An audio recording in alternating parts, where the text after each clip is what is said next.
On May 31st, 1914, a tiny plane lifted off the ground.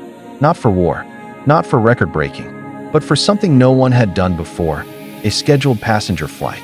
Today, we board planes like buses.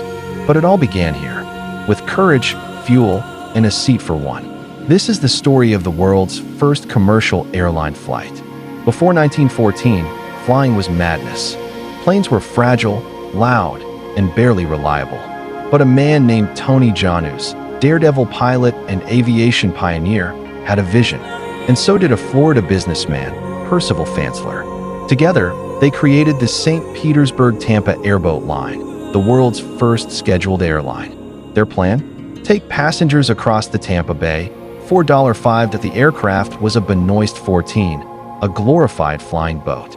No cockpit, no cabin, just wind, water, and hope. And the first paying passenger? Former St. Pete Mayor Abram C. Feel. He bid $400 in a charity auction to make history. On May 31st, 1914, he climbed into the open-air seat beside Janus, wearing goggles and a heavy coat. The engine roared. The crowd cheered.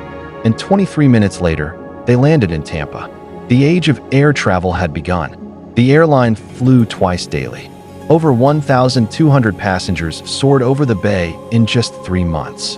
While World War I would soon disrupt commercial flight, what began as a $5 gamble became a billion-dollar industry. Janus became a hero. The Benoist 14 became a museum piece. And that short hop across Tampa Bay became the blueprint for a global revolution. Every aisle seat, every jet engine, every departure board, all traced back to one seat beside Tony Janus.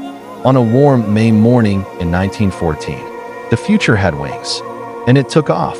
On May 31st, subscribe for a new journey through time, every single day. History happened today. Discover it with us.